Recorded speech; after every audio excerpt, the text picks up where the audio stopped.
So Poker Out Loud is our baby for sure. This is our flagship product. A lot of this is what, or a lot of the ideas behind Poker Out Loud is what drove us to creating a training site to begin with. I think it is pretty revolutionary. There isn't really anything else out there like this. And it helps marry the concept of all the hard work that we're doing, not just us, but anybody who's studying the game, all the hard work that's taking place in the lab where they're running the sims, they're getting the solve outputs, they are trying to figure out where all of this comprises into an overall overarching strategy versus the actual methodology in implementing. So Poker Out Loud kind of bridges that gap in the sense that being able to hear why somebody is executing the way they're executing allows you to get into the mind of a particular player, and you'll notice very nuanced differences between the way each and every one of us thinks. That really does shine a light on the human element and why just having a solver output isn't good enough, why it's inefficient whenever it comes to creating complex strategies, why it's inefficient in being able to turn a losing player to a winning player.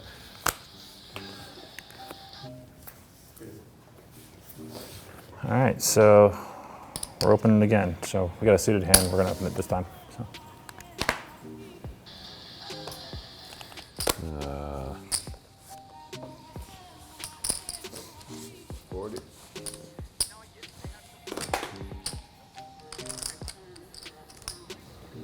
Okay, Michael opens. I have not played a ton of hands up to this point for the last few orbits. I'm going to be just flatting here, anticipating Fausto is likely going to defend as well. Cool. I'm going to fold this, but I just want to take note that Lukich is opening more, so throughout a session I will actually start defending a lot more versus him. But yeah, we're going to fold.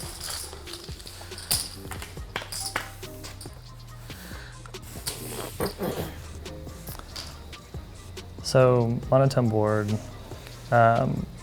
and we do have top pair. We were in the situation earlier, and board ran out unfavorably. I think I'm at a disadvantage here, honestly, and but I do have some equity with my top pair hand. I'm going to be check calling often here. So I will check. All right, so the monotone boards, I think people tend to play a little bit more straightforwardly, particularly when they're out of position. I think Chris is going to have, he's going to be fairly condensed flatting from the small blind right there. I clearly have nothing in my hand, and if I decide to put this into a bet range, it's just betting once and done to give up. But I think he's going to have a lot of draws to continue, and there's going to be a lot of, well, I don't think he's actually going to have a lot of one spade hands, and that's the thing on this board. So actually I do think now that the more I think about it is he's going to either have some flop flushes.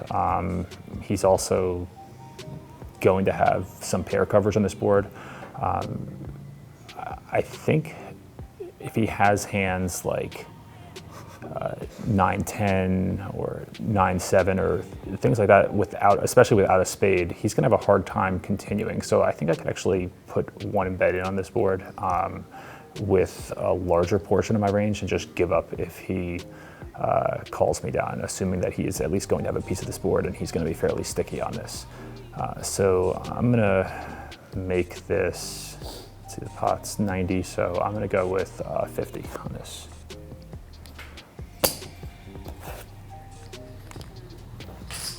It seems like it is a little bit larger bet sizing, especially on this board. I'm going to continue and just call. I can't really raise, and I'd really like to realize my equity and not see a 4 to the flush. If the next spade does come, I believe I'm check I'm going to be folding to a bet, but I'm definitely calling here and evaluating turn.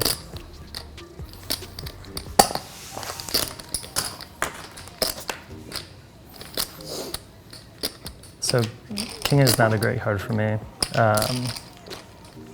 and I'm definitely going to be checking here and likely folding to a lot of aggression.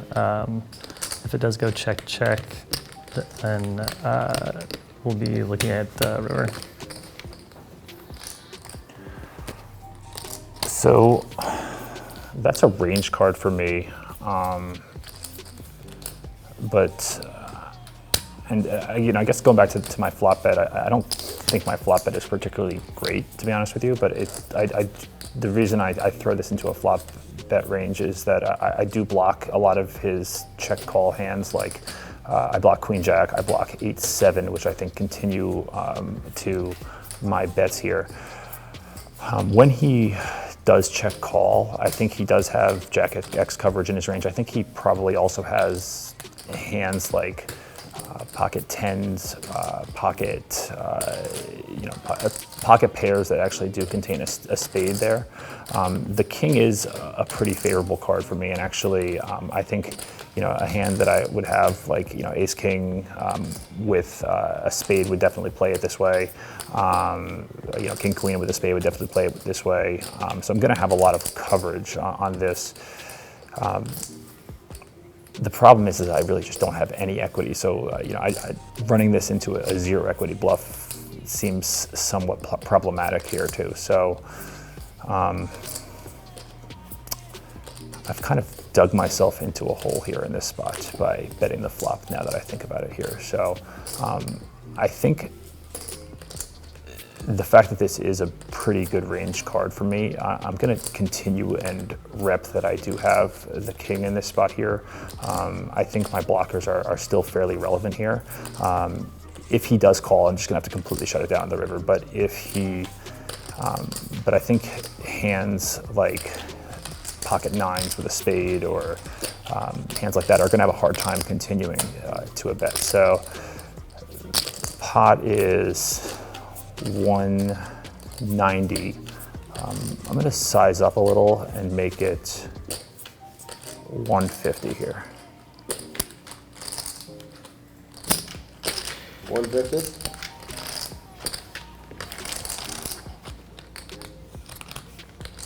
So 150 into like 185-ish. It's definitely polarized. And I just don't really see how I'm continuing here. I'm going to let this go.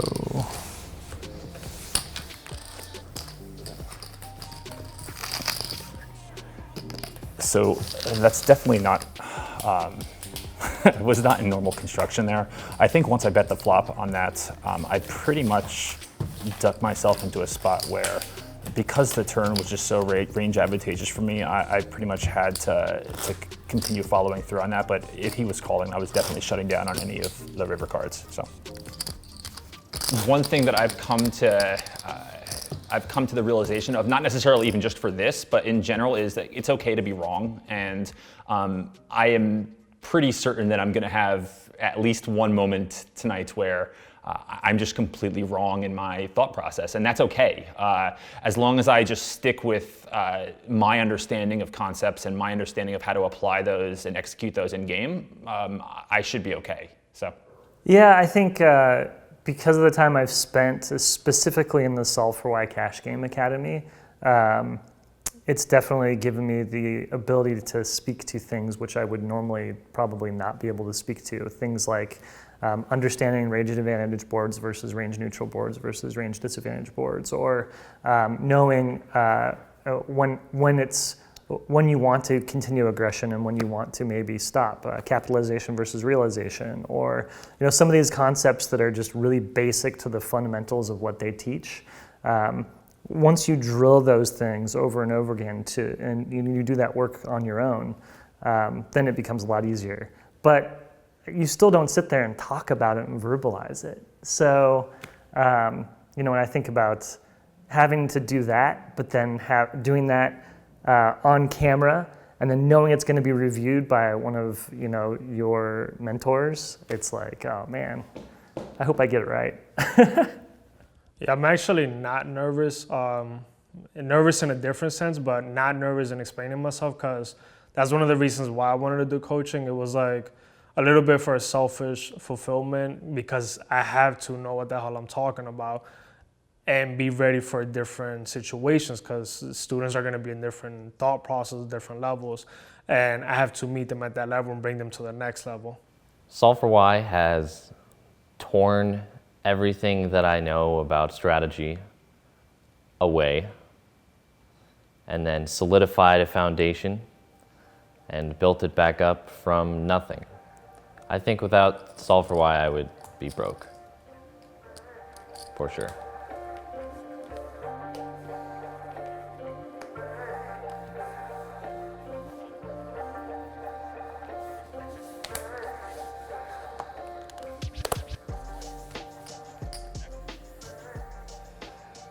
I seem to be at about the bottom of hands that I can open at any given time, but I do think from this position, ace-9 off is a fine open. 40.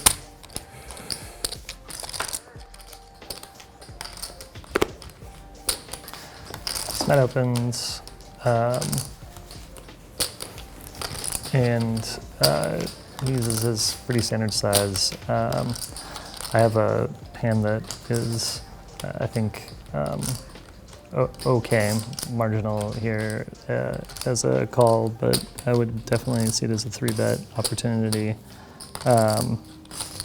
And if I can get in position in just a heads-up spot, that would be optimal. I don't want to play this 3 ways, so I'm going to raise.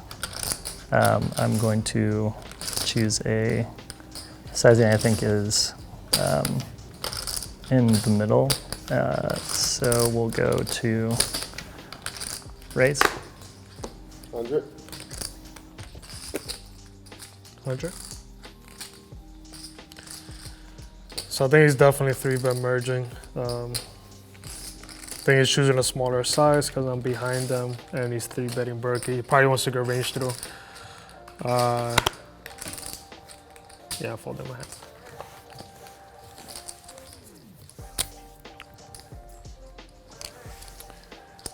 Okay, so Chris's size here is incredibly small. He chooses 2.5x. I'm at the absolute bottom, which would certainly justify me folding here.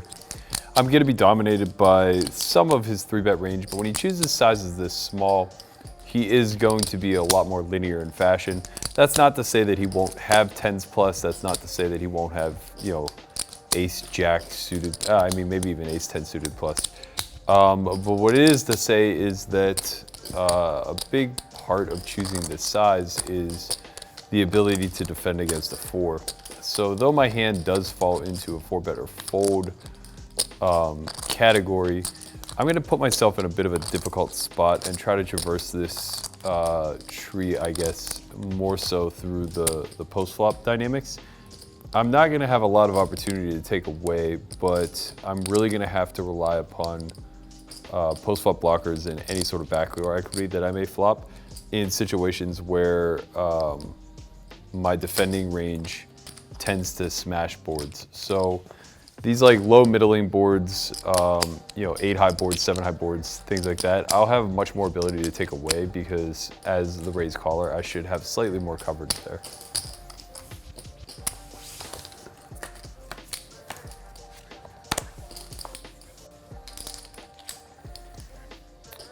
So the opposite case takes place, and I actually do have one of my one of the weaker hands, I guess, in my range that will have flop showdown value. Of course, I'll still have some like queen, jack, king, queen, so this will actually protect those a little bit. I'm probably going to be forced to check call twice, almost regardless of what turns are. River play is really going to be what defines this hand. And we may have some opportunities to take aggressive action in this pot dependent upon runouts, but it's pretty unlikely. I'm pretty reserved to just check calling and being victim to runouts. Matt knows that I 3-bet merged here because of my smaller sizing, I believe, and based on this flop and this texture, I think his check is definitely opening me up to an opportunity to bet out. I think that if I bet, I'm going to be playing the smaller side in order to keep his smaller pairs and some of his other hands in the middle of his range in. If I'm seeing resistance and there's some ace-x hands that he would play in the same spot, then we will kind of keep those in as well, knowing that we can evaluate a lot of different turn cards. So with that in mind, I'm going to bet 115. 105. 105?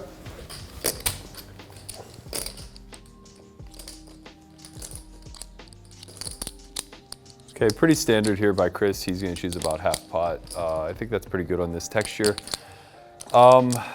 Where this hand is going to complicate is facing larger bet sizes on turns, particularly on bricks. I don't think he's going to have a lot of heart coverage, so that actually will be a very specific area where I think this pot will slow down and potentially give me the ability to navigate the showdown a lot cheaper while still realizing the value and the equity in my hand. When this turn bricks off with an offsuit 3 through 8, I anticipate facing some very large bets. He will certainly have queens in range. He'll certainly have ace queen, though I do reduce those combinations a little bit to 6. And I suppose he will have ace king in range as well. Like I said though, we're probably still gonna have to power through and call twice and then just make very difficult river decisions.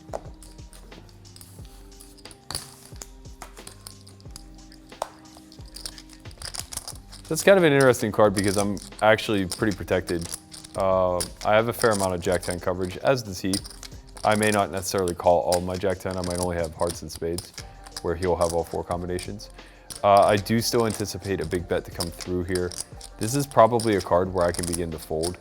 I'm not entirely confident that he would bet kings or king-queen on the flop for half pot, but it's also not outside of the scope of reason. Particularly king-queen of spades, I think could have bet the flop. With that said, I may be forced into folding top pair here. He's not really gonna have a lot of bluffs available to him. He'll have small suited hearts that we're planning on tripping off, but that's just largely gonna be successful on this board texture anyway, and he's gonna have very few combinations of those. Pretty much just 6-5, 6-7, maybe 7-8 if he starts to go that low. The king will give him some showdown value when he has hands like king jack or king 10 that he may begin to start checking, which would be very good for us, of course. But yeah, I mean, his value is just pretty robust and his bluffs are pretty narrow, so I actually think my hand is now shifting into a check fold.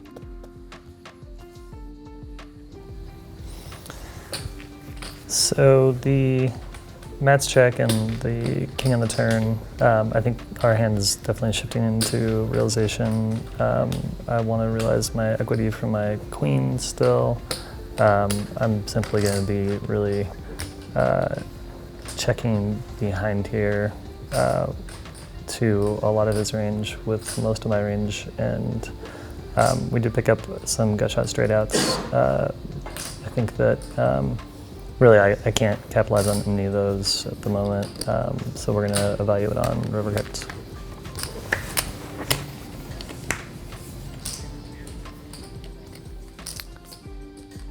All right, we landed at showdown. When he does check back, as I mentioned, he will have some king X type holdings. My hand has gone down even further in value. I was beating some hands versus a check back range. I don't conceivably think I'm beating any hands here on the river. And I do think that his potential give ups, such as 6-7 of spades, 7-8 of spades, 8-9 of spades, etc., will now have to bet regardless. I think some of those hands will possess a 10, a hand like 9-10 of spades. And I think he also has a lot of top end value. He still will have 6 combinations of ace-king, of ace-queen. He will have maybe some combos of king-queen. And he'll also have some 10x, but his 10x is pretty restricted. He obviously doesn't have Jack 10. Queen 10 probably doesn't bet the flop. So it's really just ace 10, which if he's choosing the suited variety, he only has 2 combos of. And then maybe 3 combos of king 10. So he probably has like between 5 and 8 combinations of 10x. He could maybe have pocket 10s. This is really close between bluffing my hand versus just giving it up. I'm gonna have a lot of busted hearts here, which forces me to now pull and bet something in the neighborhood of pot. I just think that he has too many calls for me to lean into a pot-sized bet. And I think I'm protected enough with 2 pairs where he won't get thin with hands like king, queen, or king, jack should he possess them. So I'm gonna check.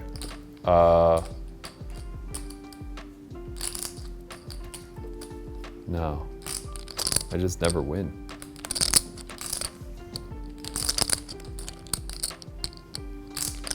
Okay, I'm gonna check. He will have some small pairs in range that he just shuts down.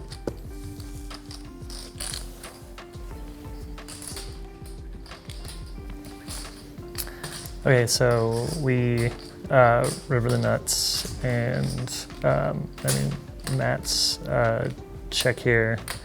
I think he's definitely in realization as well, hoping to get to river showdown. Question here is, what can I bet that he will actually call? What hands does he have that are going to call off some of the bigger bets? You know, there's some possibly 1 or 2 pair combinations that I could target for a larger bet sizing, but I'm thinking that I'm going to go for a smaller, thinner value bet and hope to get paid here with my straights. I'm going to bet out 165 in hopes for a call.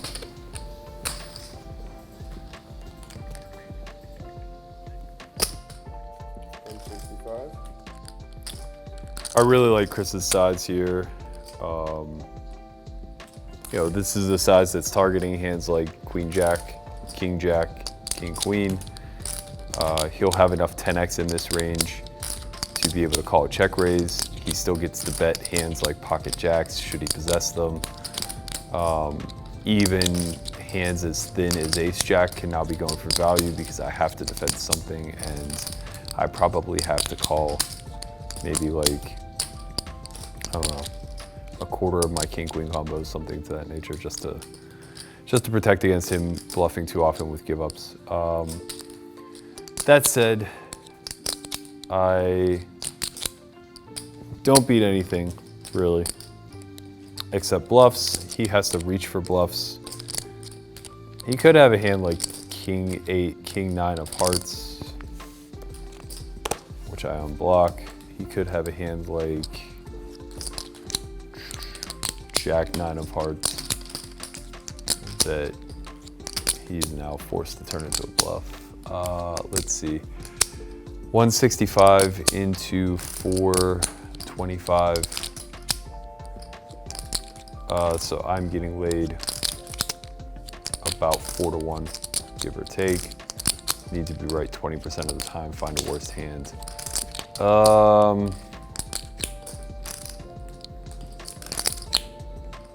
I just have a lot of other hands that call, I think.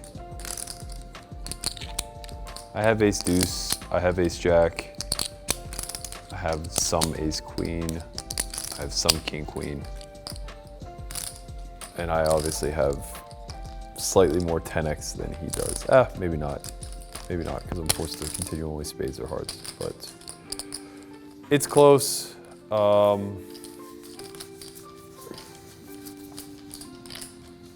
just keep going back to the fact that he doesn't have much 10x. But I still think that I have to arrive at a fold.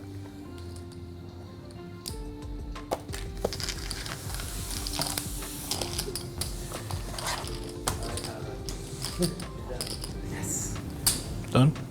Fucking ass is sweaty.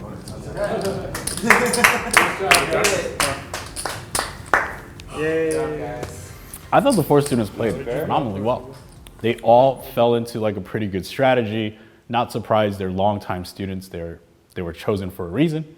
And I think that the gameplay generally played pretty solid, not too much out of line play, which is expected. Like most players are gonna stay in construction unless Berkey and I decide to just like pop off, like the game's just gonna play as very naturally tight, solid poker should be played.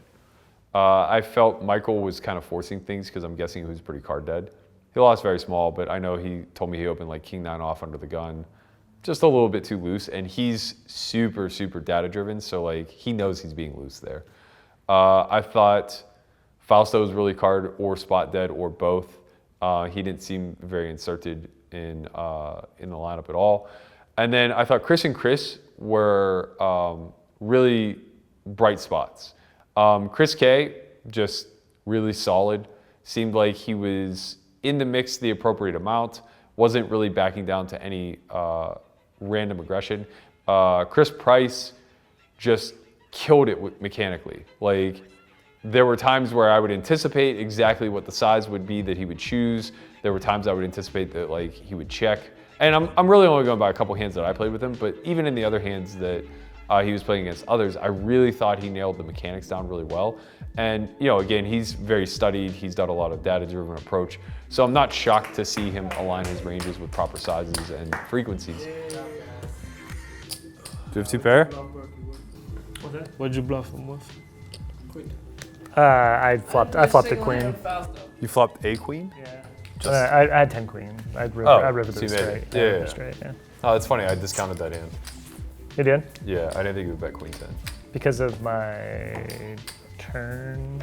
No. I just thought on flop, queen 10, queen jack specifically would check more frequently than king queen. And Like specifically, when you have baby. like, Seize up. you're exactly trying to get value from like queen jack type fold. Fuck all that. Let's count our money. And it's like if I start folding queen jack.